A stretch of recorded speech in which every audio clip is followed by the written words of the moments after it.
It was pretty soon into becoming an entrepreneur that I saw that my business was a spiritual practice, that I would get triggered left, right, and center. So 22 years ago or so, I would take it very personally if someone didn't want to work with me. If they wanted to quit, I would take it very personally. I would undercharge or overgive or plead or push or, but we made an agreement and all these things. Now I'm so much more spiritually mature, 20 years later of doing the work, that I'm so much more in allowance. I'm unattached. If it's a fit, great. If it's not a fit, great. I don't need to make something happen. I have so much more trust in the universe, and the most ideal clients show up. The ones who are done leave, often refer, but it was not always the case. It was really tough to let go of control in the beginning. And so this next guest I met in a group, and I had somebody on my podcast. He invited me to his group, like a WhatsApp group, and I was meeting lots of cool people, her included, and I joined like the next level program, and then it wasn't a fit for me, so I stopped with the higher level program and just continued to be a member of the WhatsApp group. And then one day I just got kicked out for no reason. And I texted and I said, what's going on? I didn't break any of the rules. I've been a contribution. Oh, we're just doing things differently now. No gratitude for all the contribution I made. No, nothing. Just like cut you out. And at first I was just like, ouch. And second, I was just like, who do you think you are treating humans like this? But then I remembered back at the beginning of when I started my company, I really took things personally. And I came from a lot more fear versus love than I do now. So I just blessed him on his journey and stayed in gratitude for all the people that I did meet, including this next guest, Melissa Nanavati. Okay, the very first time we talked, I was running late with appointments. I pulled over into some parking lot, so I was totally present with her in my car, and she was so sweet. We got on like, who is this sister from another mother? Like, love this woman, respect this woman. We were so aligned in so many ways, so complementary in so many ways, that when it was time for this podcast, I had to be sure that we could do it in person when I was down in Arizona, so I could be in her energy and glean her life experience, lived wisdom. She doesn't just talk about it, she lives it. And she did like a TEDx talk, and so did her husband. And I remember asking her, what is she doing one weekend? Oh yeah, we're getting married. And I'm like, excuse me? And they had gotten married earlier, more just like at the city hall and just intimate, the two of them. Now it was like COVID and all that kind of stuff. So now they're ready to have the party where everybody could come. She's just so alive. She's so real. She walks her talk. She's brilliant. She's kind. She's so generous. She cares. She listens. I love this woman. And she has a new book coming out. And so please enjoy this extraordinary, authentic, heart-centered, amazing conversation with the extraordinary Melissa Nanavati. Beautiful sister, take a breath with me. Oh, when was the last time you felt really grounded in your body, still in your mind, truly in love with yourself? Not fixing yourself, not striving to be different, just loving your sweet self exactly as you are. I know you've probably been strong for everybody else, yet this is your moment now, an invitation to be there for you, to say yes to not just the bare minimum, but your real needs, to listen to the truth of your body, to slow down and hear the deepest truth of your heart, to face what you've been perhaps avoiding so that you can embody your authentic feminine power. And you don't have to do this alone. Like so many others before you, we can partner in divine sisterhood. The divine feminine way is to collaborate, to open our hearts together into the glorious, great unknown, the mystery. So I invite you to go to allanapratt.com/connect and book a call with me today. We will get through any shadow to the light of your fullest glory together. Promise.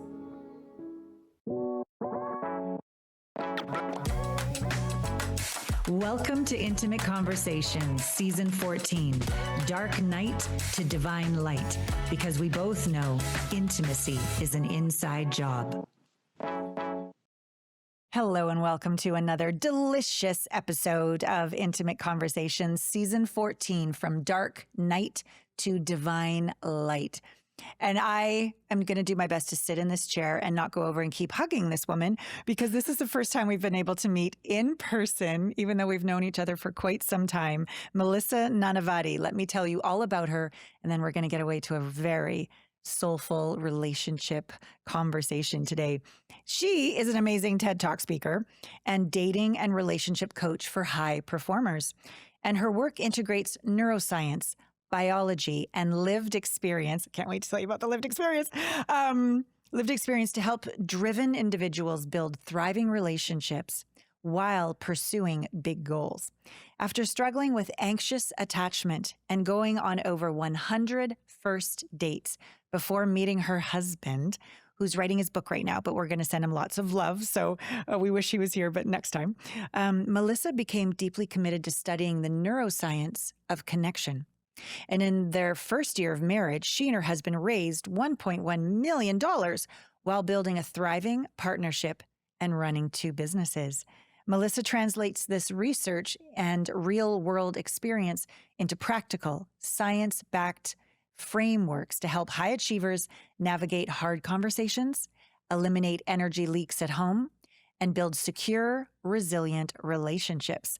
So with over 15 years of experience working closely with executives and speaking on stages, she's known for turning complex science into actionable practices that create lasting change. And she holds an MBA with a specialization in negotiation, grounding her work in both relational science and strategic communication. She's all over the friggin' internet. So I'm going to give you all of those links in the show notes, but I want you to also know there is a gift for you, Brave Scripts, a science-based method and scripts for navigating those hard conversations. So we'll let you know how you can get your hands on that. Yay! Hello. Hi. Yeah, it's amazing to finally look you in the eyes, not on Zoom. Absolutely. I've been really looking forward to this conversation. Oh, thank you. What was it like? We met in a networking group. Mm-hmm. I remember the first time I was late and I pulled over on the side of the road in Santa Fe, and there you were. I'm like, oh, I think I love her. I think she's one of my new friends. It was just a instant sisterhood. Absolutely. Like a shared understanding almost instantly. Yeah. Yeah. Is that normal for you? Because it's not normal for me. Like I like people. I wouldn't say that that's a normal experience, but definitely when someone has done their own inner work, it shows through in a different way. Yeah. So it was like that heart-to-heart connection almost instantly. Yeah. Like we respected each other's capacities that have taken some real soul searching to get to. Absolutely. Yeah. Well, I just want to start telling them all about your lived experience. Let's start there. Because 100 first dates, that like people would just want to give up. Yeah. And I would say I wanted to give up around date 60 is what I always joke. That around there is where I was like, okay, is it me? Is it them? Yeah. What's happening? Yeah. And so I would say, early into getting into the dating process, I was reading every book I could get my hands on when it came to dating relationships. Yeah. And what I found was that, it's so much deeper than, is this the person for me or not? But how are you actually experiencing the other person in the date? And what really helped me shift that experience of not just losing hope was treating every date as an opportunity to practice a different skill. So it never felt like a waste. After around date 60, I thought, how can I practice asking better questions? How can I show up differently? Can I be a better listener? And so really looking at it as skill development for my next relationship. Rather than self-judgment, what's wrong with me? Exactly. Huge difference. Or everyone's terrible, right? So you don't want to develop this really negative lens because then you're going to start looking for what's wrong. And it becomes a self-fulfilling prophecy. Yeah. I'm curious what you learned about yourself on those 100 dates that maybe it was a blind spot. Yeah, that's a great question. And really for me, the biggest learning I think with all those dates was that I wasn't leading first with my values. I was trying to be palatable to everyone versus showing up fully as myself and actually asking the questions that help me assess very quickly, is this worth a second date? Right. And I think that's one of the biggest keys, especially if anybody listening is in that dating process, is asking questions that actually reveal value alignment. Now, one of my favorite questions that does this without directly asking, hey, what are your values? Yeah. Is who do you admire most and why? Because the reason why is usually their values. Yeah. What did your man say when you asked him that? So my husband actually said that, one of the key things that he admired most was about like integrity and had things to do with like loyalty, integrity, which are our shared core values. So he really did answer it in a way unknowingly that he was revealing his values. What was the scariest part of yourself to stand in your truth, stand in your values? Like the one that maybe had really hurt in the past. Someone had rejected you for that. My intensity. Yeah. I'm a lot. And to some people, very much so. But to my husband, that's normal. He's also somebody who'd be self-described as intense, works all the time. We have this similar type of drive and ambition. Yeah. And a lot of times that would surprise men that I would go on dates with. They would think that I was going to be more docile or not have as many strong opinions. I literally heard that as feedback once. Wow. I didn't expect you to be so opinionated. Wow. Yeah. Well, I think that's why we just instantly fell in love, because like we're both very intense, opinionated women. I don't notice that about you at all. I don't either. So it's not something I would notice. But again, finding people that match your energy, right? And your lifestyle. Yes. And I think that the two core things really to look for when you're dating is value alignment and lifestyle alignment. Now, this doesn't mean same hobbies, but do you appreciate travel? Do you appreciate having new experiences? Are you someone that craves novelty? And both my husband and I are people that crave that. And so that's why when we first got together, and he was at the time training to attempt to be the first person to ski coast to coast, completely alone across Antarctica. Yeah, in his spare time. Yeah. In his spare time. Wow. So that took us on a lot of travel. Like our first year of marriage, we traveled 80% of the year. Wow. And if we weren't both people who enjoyed novelty, that wouldn't have worked. That would have really stressed other people out. Sure. I found it exhilarating. Really? Yes. Wow. Okay, so just logistically, what was your job before? And I know you had just moved, right? Yes. Moved here. Yes, I had just moved here when we met. And so my job before, I did a lot of ghostwriting and marketing for a lot of executives. So working on their behalf on LinkedIn, social media. So you could live anywhere. Exactly. I was fully remote at the time, so it really didn't matter where we were. I was still able to do the work I was doing. Nice. Nice. Yeah. And so what was it like to be with him? Is he a cranky pants when he has his intense training? Like, I can't imagine. He is the most peaceful, jolly person you will ever meet. Really? Yeah. And so intensity works for him. Intensity works for him, but he plays intensely. Yes. And he works intensely. And that's where we really match, because it's about not being on one side of that duality, but he holds both. Nice. He can be in his feminine, he can be in his masculine, but you wouldn't know that from the outside. As a U.S. Marine, as an extreme adventurer, ultra endurance athlete. And with all of that, you would expect him to be really intense, like a David Goggins. Yeah. But we always say that he's a little bit like an Eckhart Tolle meets David Goggins and the Buddha. That's like the best description of my husband you could have. Oh my God. And then what happens, and we'll kind of bridge into the neuroscience here, that way of being does what to your nervous system? It allows you to be able to get out of parasympathetic into sympathetic very easily. So he's somebody who's able to transition. When you have that much play, it's something that helps re-regulate you. And for you, being around his intensity, does it stress you? Not even remotely. No, because the way we engage in the day-to-day wouldn't be described as intense. We're extremely playful. We really talk about, like, there's 4 kind of core virtues in relationship. Play, presence, courage, and curiosity.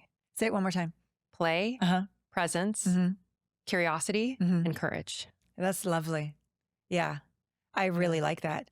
I really like that framework. Because when I was writing my most recent list in the new year for my beloved, I'm writing and all these kind of things. And then in big capital letters, and we laugh so fucking much. Like, that's perfect though. Yeah. Because play is such an essential way to move through hard times. Yeah. If you look at people that have the best humor, they've usually experienced the most hardship. Like that's why people who are in war have such great sense of humor and dark sense of humor. And that's one of the things that my husband has, having been a Marine. Wow. Comedians. Yeah.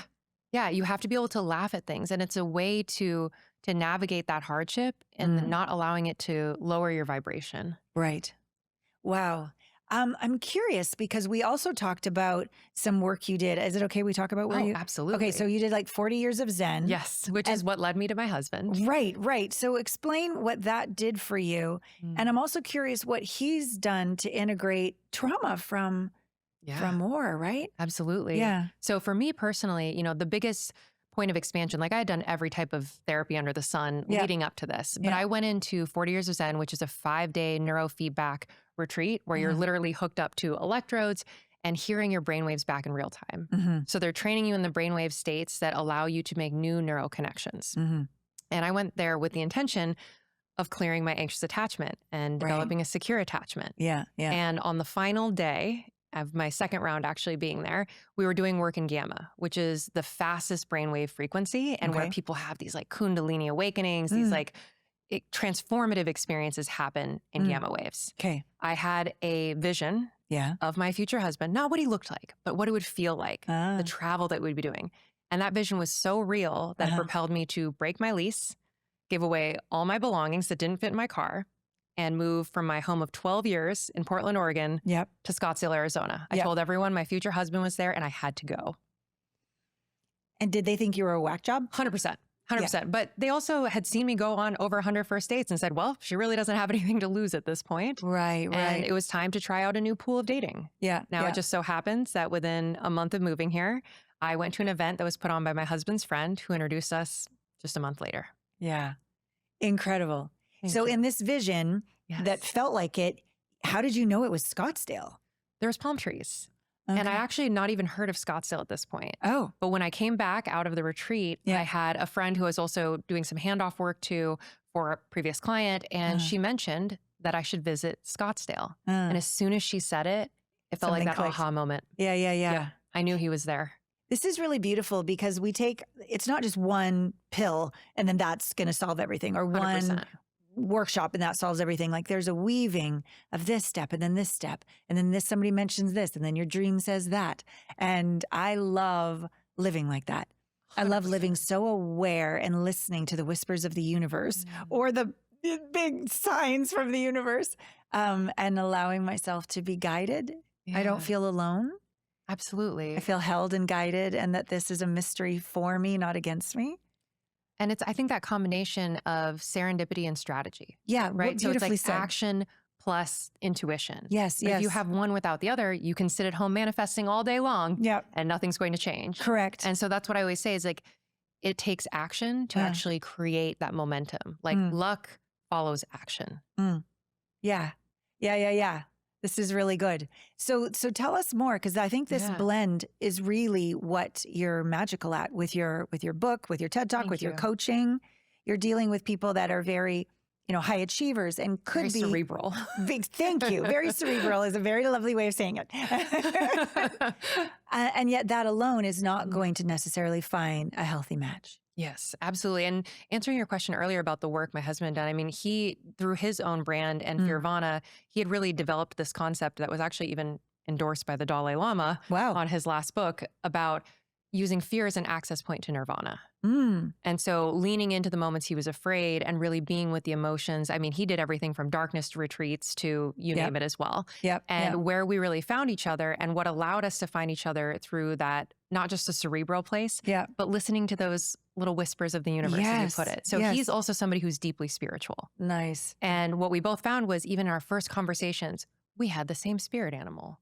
We had similar meditation experiences. So it was these following the little signs, but also taking consistent action and having deeper conversations. So for the people that are very cerebral, finding their partners, really deeply connecting, I give them frameworks and I give them tools. But through their action, they're also encouraged to listen to those intuitive nudges. And it's kind of that access point. So if somebody is a little bit more cerebral versus in the intuitive space, meeting them where they're at.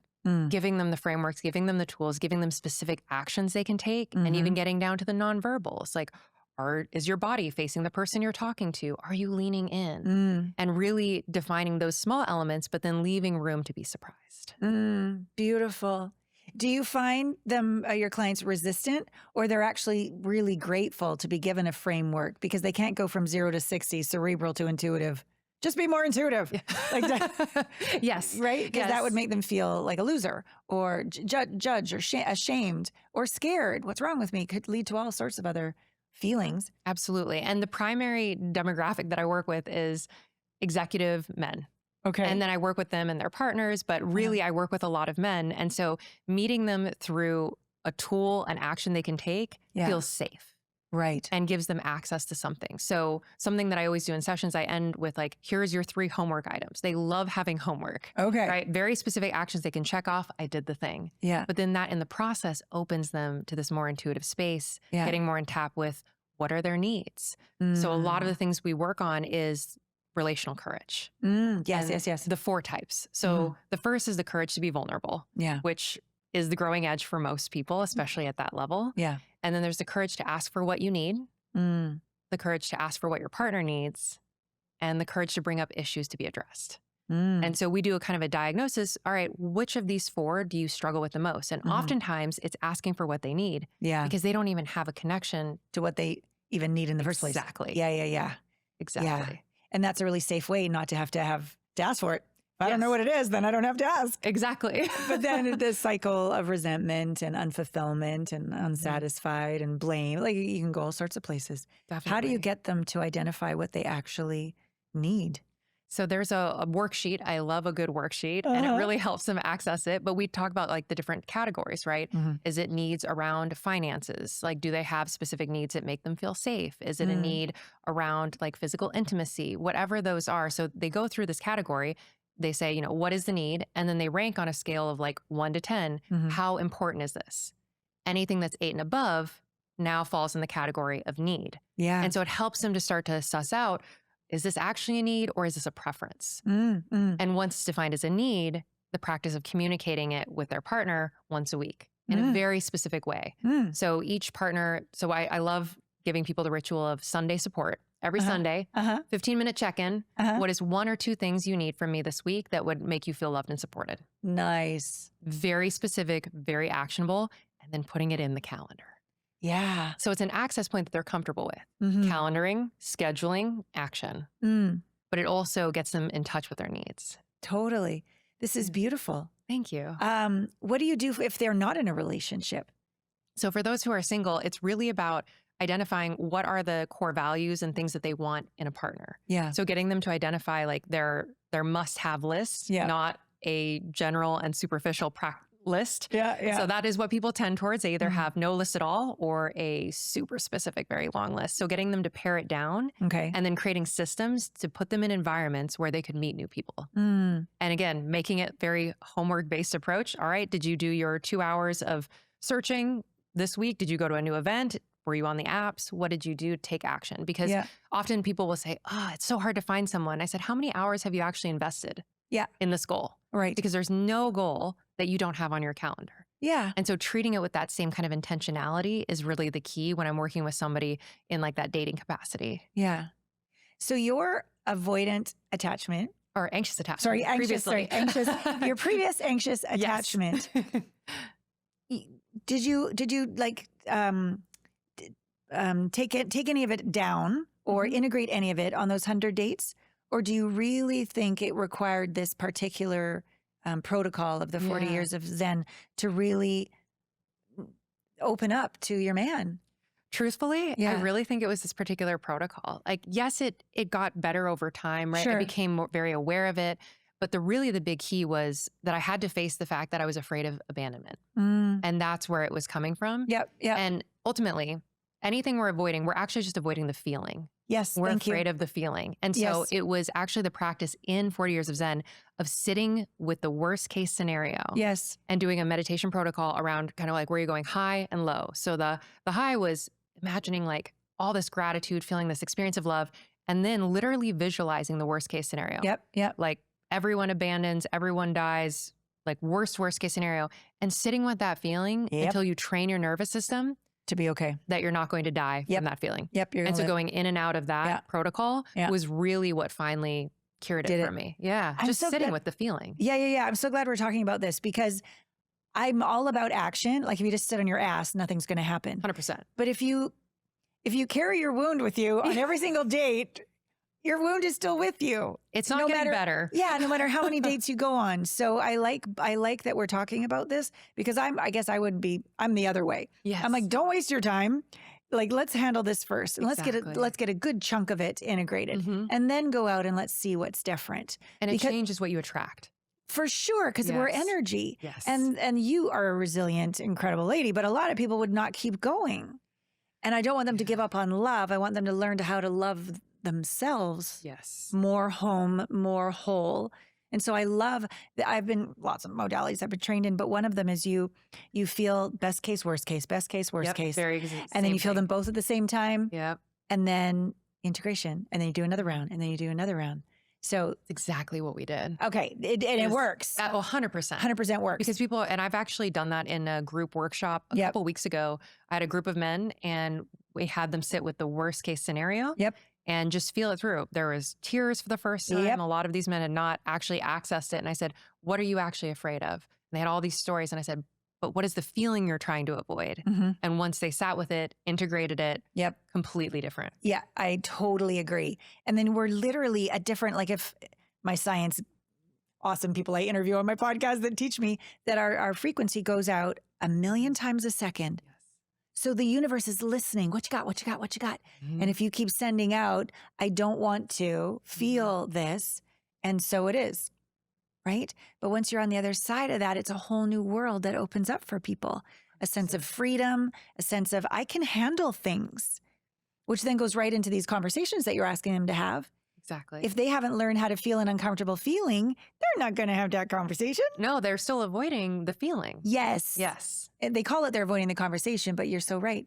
It's just the emotion. Yeah. And so the more clear you can get too on what is the emotion that you are most trying to avoid feeling. Yes. And then sitting with it. Yes. Because most people don't even have that clarity of what is the emotion that I'm actually avoiding. So it's a great question to ask yourself. Right. What am I afraid to feel? Yes. And then feeling it. Yes. Oh, I just love the shadow. From Dark Night to Divine Light, season 14. Yeah. 100%. Because it's the path. It's the path. The only way is through. Yes. I so love that we're on the same page here. Yeah. What, I'm curious with your husband, what, have you had conversations about what he was most afraid to feel before meeting you? Oh, that is a great question. We didn't have that question. We didn't actually get into that discussion. I think more what we talked about was he really shared because he'd been previously married. Okay. He was afraid. He said he didn't want to fail again. So he was afraid of failure at its core. Which is self-hatred? It's a great question. I'm not exactly sure what the root of that was, but the he had feeling of really failure. moved through it. Yeah. Yeah. Wow. And early in dating, I mean, we had all the conversations, put our fears on the table so that we could have a more conscious dialogue about it. Yeah. And one of the things I admire most about him is his ability to always feel his way through. Wow. As somebody coming from the military, that's huge. Massive. Because some people that I've had the honor of working with, like their buddy died. Oh, he's lost so many people to war. And I mean, he's experienced so much loss, so much hardship too, but he is one of the most integrated people you'll probably ever meet. Wow. What do you make of that? Like, how did he have that as an experience and choose? Because a lot choose to check out, not check in. I mean, he had his rock bottom moment of being near a point of committing suicide that shocked him into the work that he does now. And that's when he dove deep into neuroscience and a lot of the things I did separately.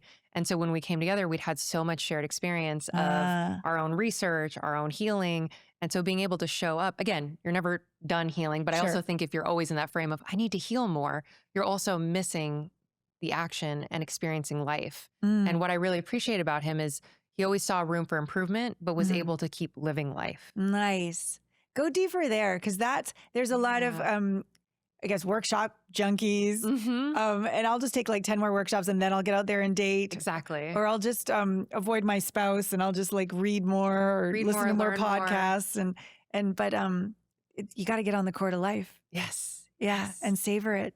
So what do you say to your clients about maybe their excuses? How do you get them Yeah. Learning is doing. Yeah. You Yeah. actually haven't learned until you're doing. Experiencing it. Yes. Yeah. Yep. So that's really one of the core mantras, even of saying, okay, you have all this information. And for me, that's really where I come in. It's that accountability of, Yeah. are you actually taking action Yeah. with all the things that you're learning and knowing? Right. And so I'll have clients that come to me too and say, I've done the work. I said, great.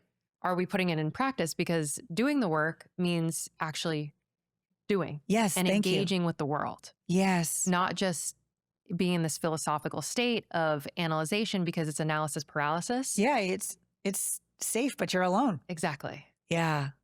Yeah, that's really wonderful. There's a new gentleman that's joined. So I have like my group coaching, and then I have my VIPs. And sometimes they join the group and sometimes they don't because I give them a lot of one-on-one attention.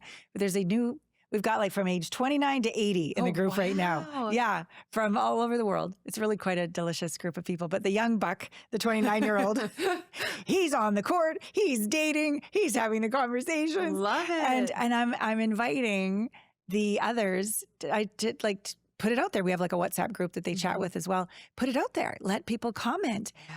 And he's like up in the ante for these people because he's on the court going for it. Action. Yeah. Taking action. It's so key. And again, it's always that action, serendipity. It's like that combination of things, but you're not going to get to really fully experience what you've learned until you put it into practice. Completely. And then he's bumping up now, as we all do when we start to practice. Oh, this is still my thing I do. Here's my sabotaging mechanism. Oh, here's my how patterns. Yes, here's my patterns. Yeah. Here's how I like this gentleman. He goes, wow, I never knew I was such a perfectionist. Ooh. I'm really unkind to myself. Yeah. Powerful. Yeah. So it's just beautiful. It's beautiful. Yeah. Tell me more about what it's like to work with these clients and some success stories and why that you found your calling. Oh, thank you. Truly, I feel like I'm living my soul's calling now. Yeah. Like nothing lights me up more than coming away from sessions, whether they're the individual one-on-one or it's the group coaching. So one of the group coaching success stories is we have like an 8-week dating accelerator program that we launch a couple times a year. And one of the more recent cohorts got engaged. So one of the women actually found her husband within 3 weeks of making some of the shifts. Oh my God. And they got engaged in about 8 months. Wow. And Beautiful. I actually got to attend their wedding. And that was one of the most special experiences is seeing it just have that snowball effect. And I think that's also the power of doing this work, to your point, in these groups. It ups the ante for other people. Yeah. Okay, now she's the success story for everyone else. Right. Are they now taking enough action? Are they actually implementing everything? And then it's pretty much guaranteed if you take these aligned actions consistently, you're going to get the results. Yes. And it's probably going to be better, maybe 100%. Different. Yes. Yeah. Different for each person. But it's been beautiful to actually see marriages come out of these. People who were chronically single like myself, 10 years, over 100 first dates. Yeah. And so getting to help people accelerate that process and not have to go through as much trial and error in the way that they're showing up and unknowingly bringing their baggage into these dates has been so profound. Truly. Wow, this is so great. I'm here to have a podcast with you, right? Yes. And I'm going out to New York. And I just realized I have 2 clients who came to me single, found the one, got married, and had babies. They both had babies. Oh, and I'm goodness. like, we have to go play with the babies. Like, I need to. I love this. Yeah. They do their work and they leave. But I'm like, no, I want to see them. I want to see the manifestation of it. Yeah. I want to have a good, happy cry. I want to, play on the floor with the babies. It's fulfilling when you find your calling and you can see people do this. Yeah. Applying this to your life personally, where are there areas where it's still a little challenging or you're just, I'm so glad I have the capacity to do this. I never was able to do this before. Like, what's it like in the real life of Melissa, who both of you are these badass people, TED Talks and books and all the things and traveling across the Antarctica, all the things you do. Where is it hard?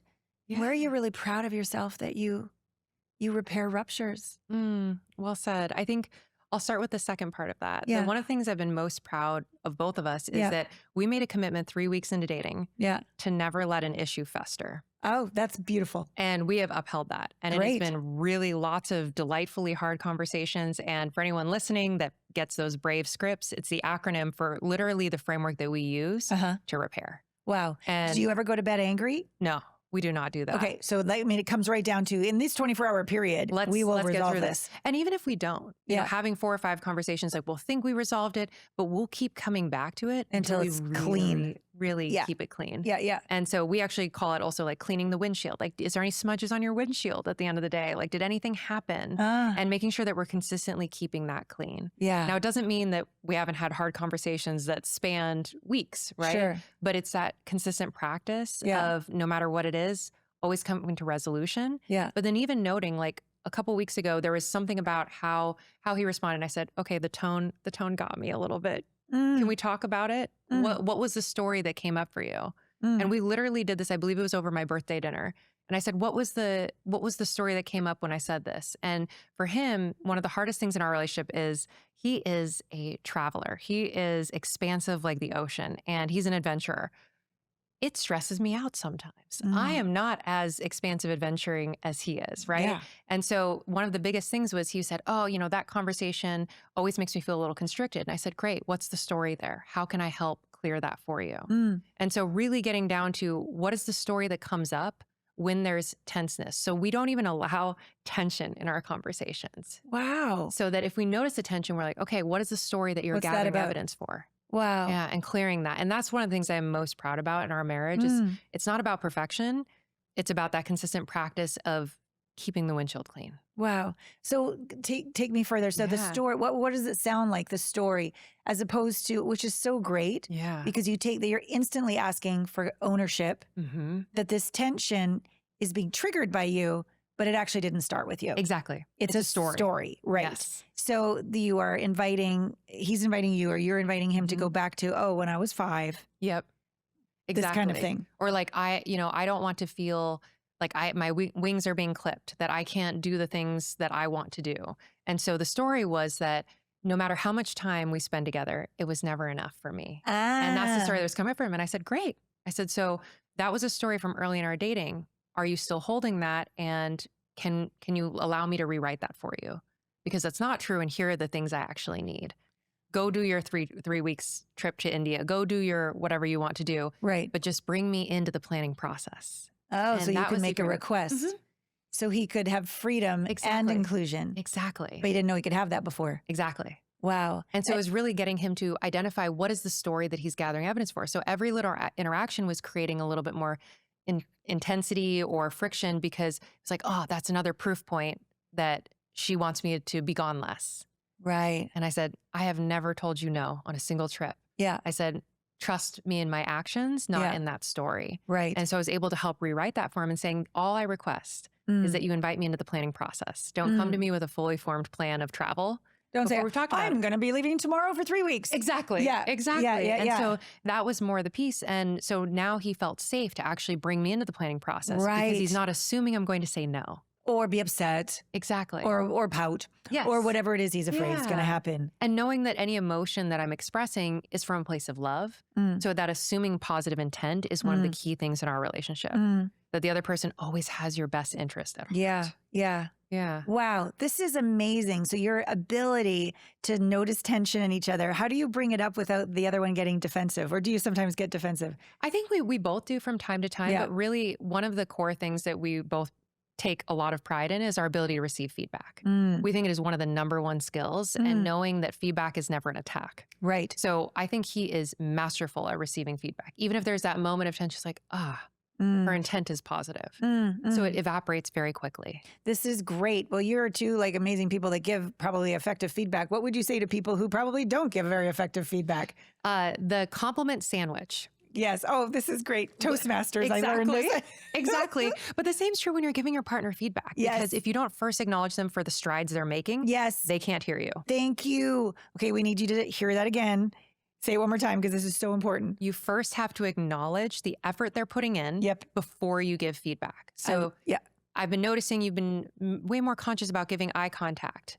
My request is we put down our phones at breakfast, right? So it's that acknowledgement of what they're already doing. Yep. The request that is not a personal attack. Right. Talking about the behavior, Not the them. person. Yep. And always avoiding statements of permanence. Yeah. You always. Or you never. Yeah. Exactly. Yeah. And do you put something at the end? Yep. And then sandwiching it with, thank you so much. I just appreciate and love you so much. I, see how much you do for us, whatever that may be. And then your partner can really receive the feedback. Totally. This is so good. We're so aligned. I know, I love this. 25 years ago, I was like Lova's Toastmasters president, and there's table topics, and you put it in a sandwich. And that's where I learned it all those years ago. And it's so true. And it's very difficult when you're hurt, you're scared, you're mad. Yeah. To put the piece of bread at the beginning or to be grateful first. But that's a really important, I call it open, close, open. Yep. This is another thing. Dr. Kelly Flanagan, I got to co-lead a couples workshop with him, and he's the doctor with all the, all the things.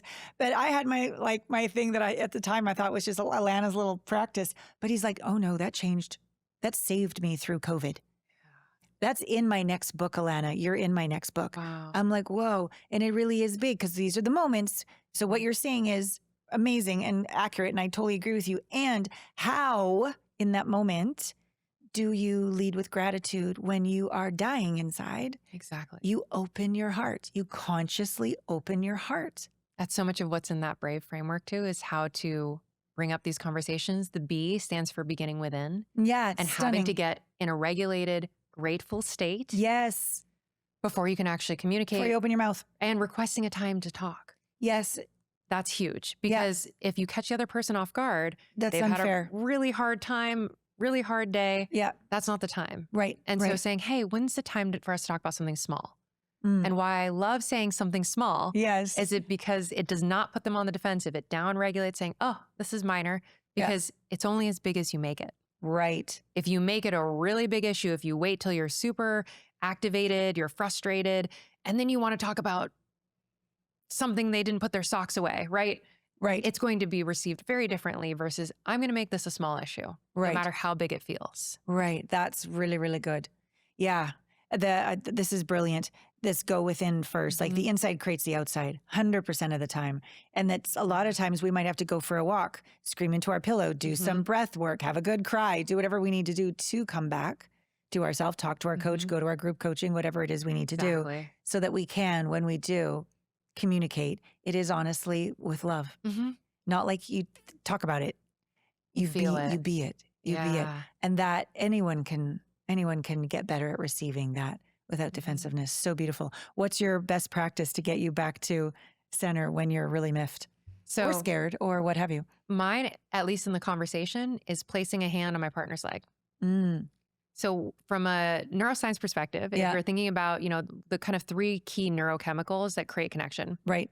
Oxytocin, which is bonding hormone. You have dopamine, which is the reward system in the brain. And then you have serotonin, which is your mood stabilizer. So what this can do, just simply placing your hand on your partner's leg or vice versa, activates oxytocin, instant bonding, down regulating. So if I notice both of our emotions are heightening, right, in a hard conversation, I'll insist that he holds my hand almost comically. I'll be like, I need you to hold my hand. And we'll just both kind of start laughing. And then that touch. Down regulates everything. Another key, if you're ever having a hard conversation, do it sitting down. Standing up is a fighting stance. True. Sitting down, you're in a much safer space. So sitting down on a couch, holding hands, hand on the leg, whatever it is, will get you in a completely different state. Wow, this is so good. I'm just remembering in one of my teacher training cohorts, when we were asking for what we needed to feel safer, I didn't know this brain science, but I asked, I said, can you put both of your hands each on my thighs and as you're looking at me and press down kind of hard? I was like, oh, yeah, could you just not leave? Because that's just really good. That just feels, I'm all better. Flawless. I'm all better. Yeah. So this is great to put all these pieces together into practice. And bringing that somatic element is so, so key. So we're not just staying in our heads when we're having these conversations. We're not getting all tight in the chest, but really staying rooted. Yeah. And so much of that comes through physical touch or maintaining eye contact.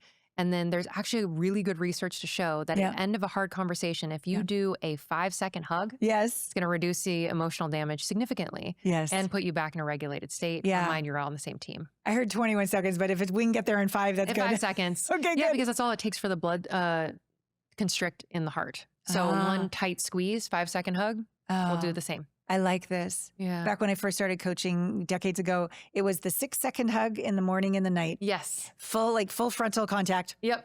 And if you could add, I appreciate you, then, bonus points. And it really does start to change things. These 2 ships passing in the night, the conflict that you can't seem to get over. This conversation really does, or this connection really does support. And if you're single and dating, I hug myself. Yeah. I hug my cat. Oh my gosh. I have blankies. Self-hug is great. Hugging friends. So one of the things I got really into when I was single was actually partner dance. Partner dance is a wonderful way to connect with other humans and to get that oxytocin release as well as serotonin because it's movement. Yeah. And so you're getting all of those. And if you're dancing with different people, you're getting dopamine activated. Like you're activating all the neurochemicals that make you feel connected, desirable, and really be in that state to receive. Yeah. I make in my group coaching, I make them get up and dance at the beginning. Oh, beautiful. And they hate me. I go, fine. So effective though. Fine, then I'm just going to dance. But it makes such to me, in anyways, it does. But here's the science behind it.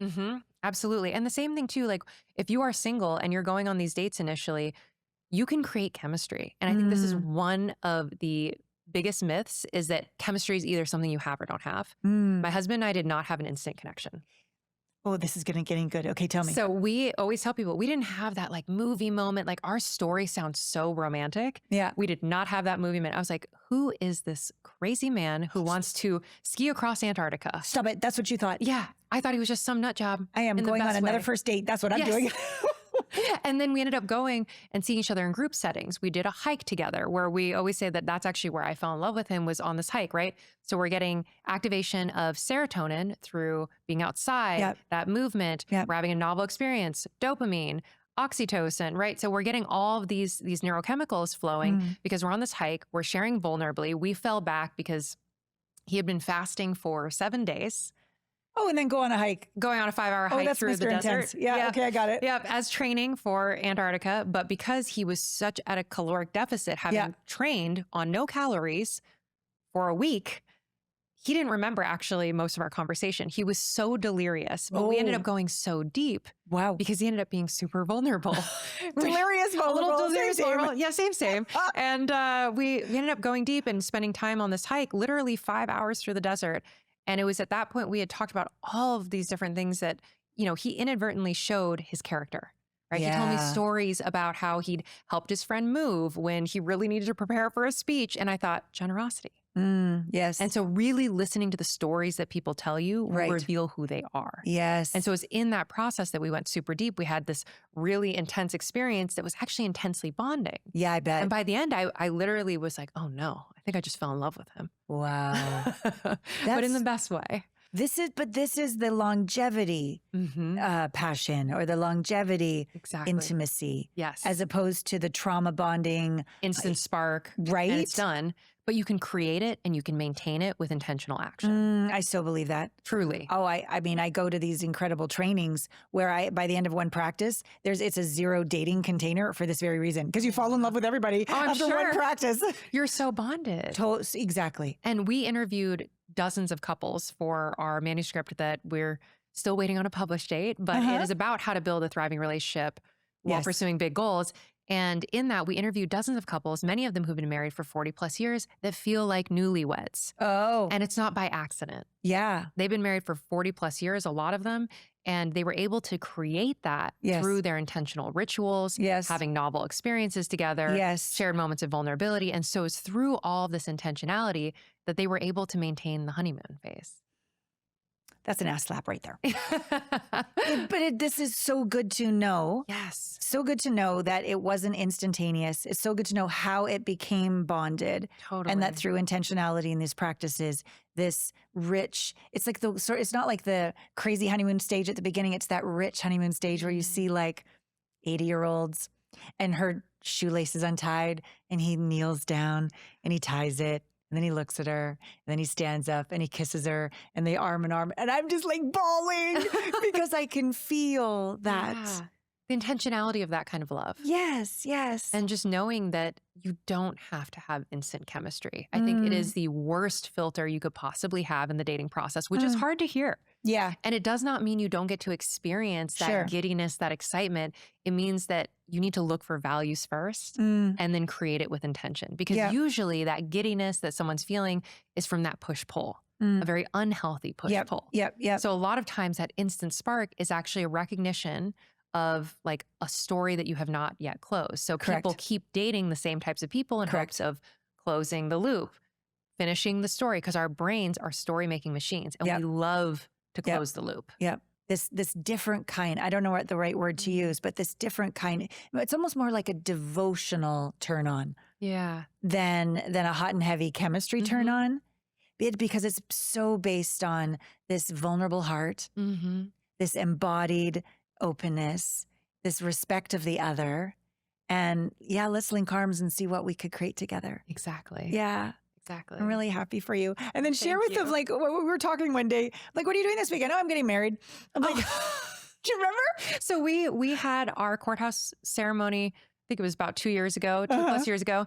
And so we actually got married on the same day, 2 years later, to have the full party, because we did the courthouse thing the first time. Because of COVID? Is that what? Not actually because of COVID, because we were about to go to Alaska for 3 months. Oh, right. And we do joke a little bit that, you know, some people get married for love. We got married for taxes. That year was one of my highest earning years, and he had spent a lot of money in preparation for this expedition. So we wanted to file jointly, which is the reason we rushed to get married at the courthouse on December 18th, right before we went to Alaska for his training for 3 months.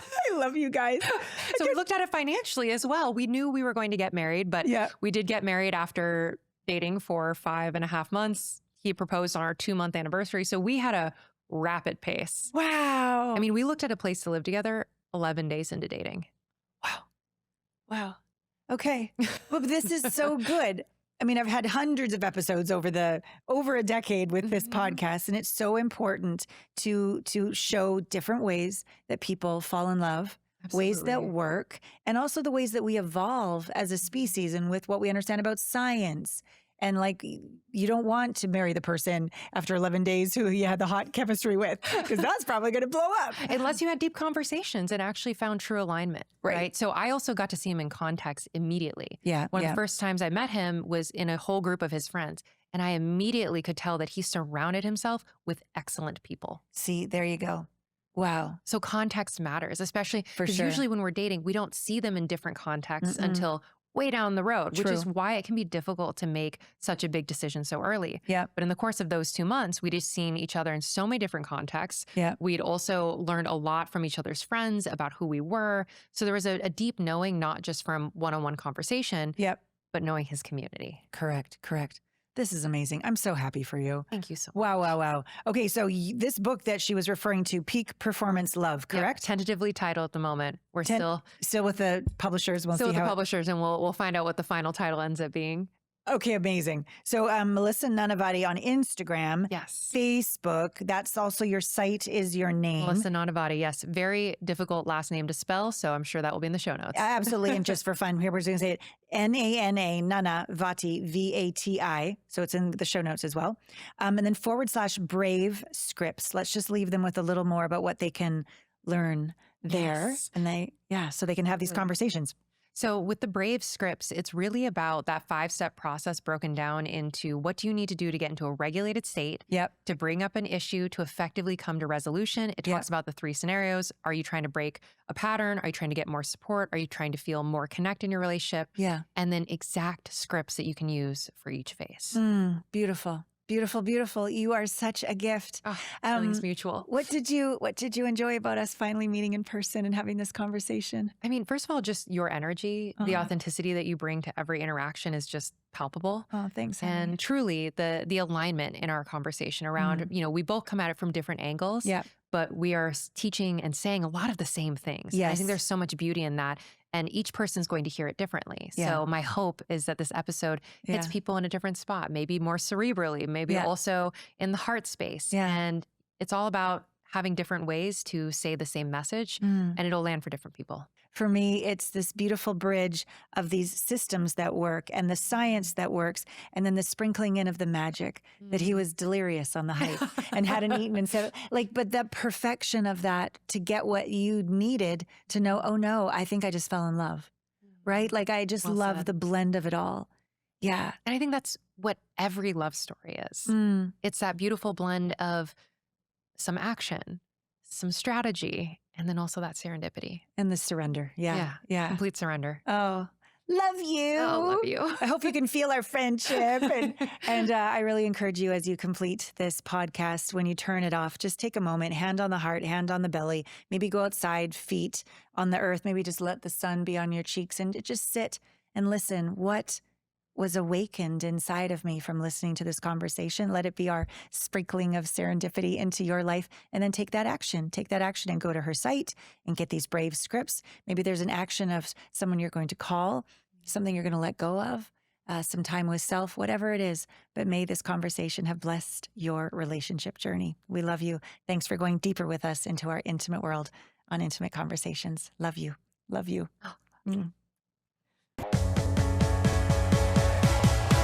See you next week on Intimate Conversations. Get out there and make love to life. Didn't you just love I'm going to say like that catalytic event when she went to 40 Years of Zen and did work in the subconscious, work with the brain. She's obviously super, super smart, driven, but it wasn't until she got that extra help to go deeper inside where the vision came. Moved to Phoenix. I think it was like a month, isn't that what she said? When she met her husband. And she had been on like 100 dates? I say this because I so respect Melissa, because she realizes, yes, we have our conscious brain. However, our subconscious is so much bigger than our conscious brain. Our subconscious, if it is wired, which she was speaking so much of her like anxious avoidant and all of this. And for me, there was so many trauma wounds. And for me, it's been a path of using psychedelics, low dose, to get into that subconscious and get that autonomic nervous system back to zero. We each have had our own ways of getting to the truth in our body. I so respect that willingness to value herself and her dreams, and to know that she came to her ceiling of what she could do on her own, that there were things to find inside in her subconscious that needed integration. She did it. She got the call, the inner call, the intuitive call, and she was brave and followed up. And now all of the skills that she's learned, she uses in her relationship. It's not like one and done, that it's a practice. It's such a reverent practice that her and her husband have. I haven't met him yet. I look forward to that. It was just, so good to be with this woman. I'm sure this conversation has inspired you, or someone you think would like to hear this conversation. Please forward it now. That would be so great. Also, rate and review and subscribe if you'd be so kind, so that all the algorithms can do their magic and more people can see this conversation. Please follow up with Melissa. Get her book. If her modality of coaching feels really aligned with who you are and what you're up to, please follow up with her. I adore this woman. I trust this woman. So please be sure you get into her world. And then lastly, if I resonate with you, if the reverent use of a low dose of psychedelic medicine to get out of the head into the feeling body, one-on-one, working together, to integrate if you're an overachiever and hypervigilant and go, but have trouble being at peace in your skin, dropping into the moment, feeling held by the universe, knowing you're enough, really feeling one with everything. These are some of the results that happen with the clients I work with in my VIP programs with psychedelic medicine. I would love to hear from you. So there is a link in the show notes as well. All of Melissa's information is there, and so is mine, so that you can sign up for an Intimacy Breakthrough Experience call. And lastly, our Patreon channel, we're calling it The Intimate World, is growing. It is so much fun. I talk to you live every 2 weeks, and I answer your questions every single week in Ask Me Anything videos. I share behind the scenes about my son getting back into my life. I share behind the scenes of the making of the docu-series. It's an intimate, very inexpensive, $11.11 a month. That's it. Way to be connected, have community, and really have the experience of together we're better. Yeah. So Melissa, love you, sister. Adore you. Believe in you. Grateful for you. Thank you for blessing us on the podcast. And thank all of you for every single week going deeper together in the intimate world on Intimate Conversations. I love you.